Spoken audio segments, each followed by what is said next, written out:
So, welcome to the first, at least for me, mindfulness challenge. And really, those live chats are really about, hey, thank you, are really about giving me a chance to go a little deeper or talk a little bit deeper about the techniques that I'm going to share with you. Hello, Cheryl. I'm going to share with you each day and also find out how are those techniques working for you, and what is your experience, and why are you wanting to have more mindfulness in your life, basically. So today I'll specifically introduce myself for those of you who don't know me, and then I'll share a little bit about how my journey towards having more mindfulness, integrating more mindfulness into my life started, and why. And while I'm sharing this, I'd love to hear from you. I also will be talking a little bit about how I've been working with these techniques with my clients and why. So I'd love to hear a little bit more about you, understand why you're looking to bring more mindfulness in your life. What is it that you're actually working on specifically? So for those of you who don't know me, my name is Laure Carter, and hello, Cynthia. And I am an Ayurvedic diet and lifestyle coach. I'm also an experienced yoga, meditation, mindfulness teacher. And a little anecdote about me, I'm also a plant based chef. Yes, I love to cook. And I love to cook good foods. So it's it's been over a decade now that I've been passionate about teaching women specifically, but men as well. They are welcome, how to feel good in their body and achieve successfully balance, peace, tranquility within their lives. So for me, hello Ahimsa. For me, the journey started many, many years ago. So I started practicing meditation about 37 years ago. And I've always experimented with techniques, many different techniques. I've practiced TM for the first part of those 37 years.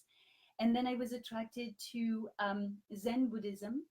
And then I experimented with Kashmir Shaivism. And then finally, I was trained in what we call traditionally yogic meditation or yogic techniques. And so for me, the reason why I started on this journey is really because I could recognize that in my life, I was very reactive as opposed to being responsive.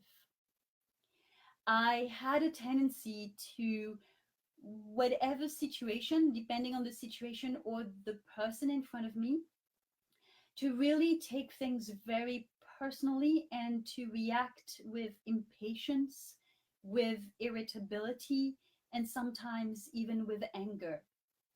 And I wasn't at all happy with the way that I was being and couldn't really find a way out.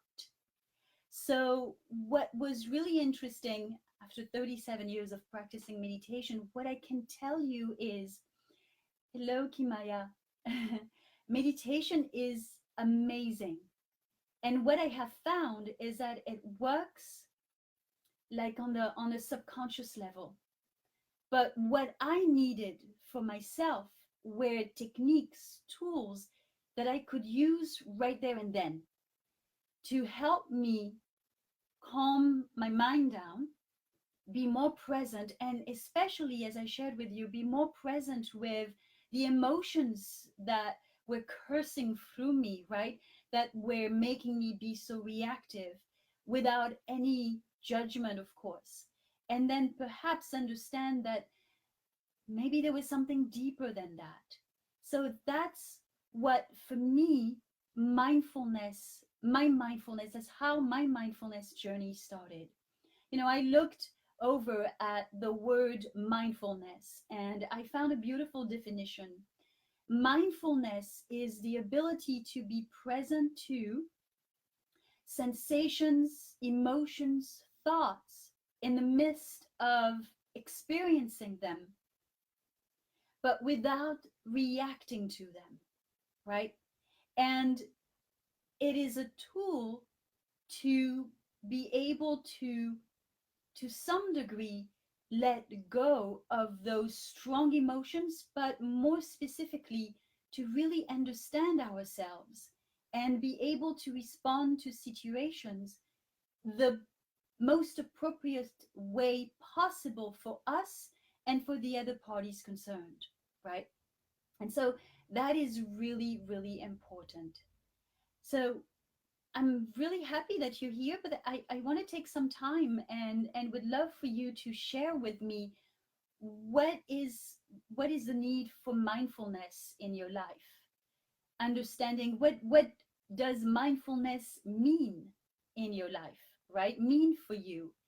I'd love to find out. So just type up in the chat and share with me.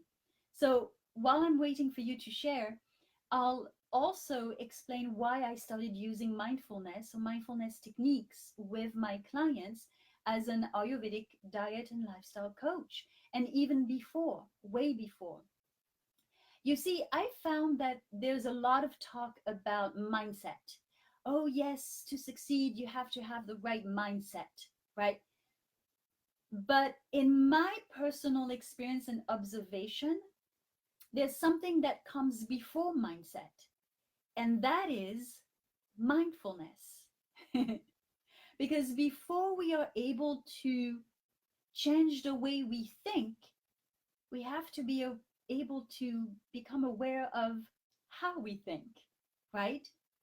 So, specifically in my practice, in my coaching practice, what I have found is I can give amazing tools to help my clients feel good in their bodies, right? To lose the extra weight, to get rid of menopausal symptoms, to decrease inflammation, all of those wonderful things. But until they understand what is at the root of their deep seated habits, or be able to look at them, be able to see those habits before they fall into those habits, then those tools are really not very easy to implement. It's really difficult to change. So for me, teaching techniques and tools for mindfulness was a way to support my clients to be able to change with as little challenge as possible through greater self understanding. So Cheryl writes mindfulness for her is being fully present in every moment to what is happening as an observer as well as an experiencer. And I love what you're saying because it is exactly why we practice mindfulness, to be at the same time the actor and the observer, the witness of our life, right? Because when we are in the throes of always acting or reacting, we create a lot of not only drama, but a lot of difficulty for ourselves, right? And especially if we don't get in touch with what it is that we feel. Awareness, ahimsa shares awareness, peacefulness, calmness. Absolutely. This is the result of practicing mindfulness. Peace, being fully aware, experiencing calm is the result of practicing mindfulness in our lives, of being present, of being responsive as opposed to reactive. I love this expression, right?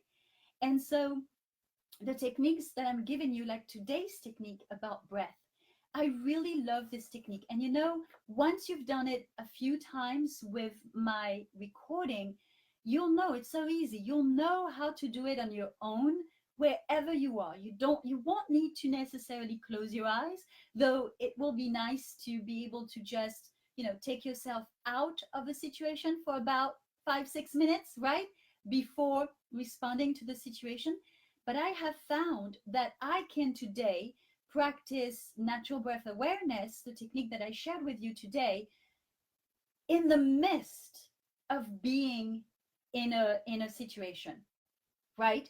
And I can just consciously become aware of my breath. And then I'll notice how shallow I breathe. I'll notice how fast, or perhaps I'll notice that I'm holding my breath. And so when we bring awareness, so breathing is part of our autonomous nervous system, right? We don't need to think in order to breathe. Thank goodness for that.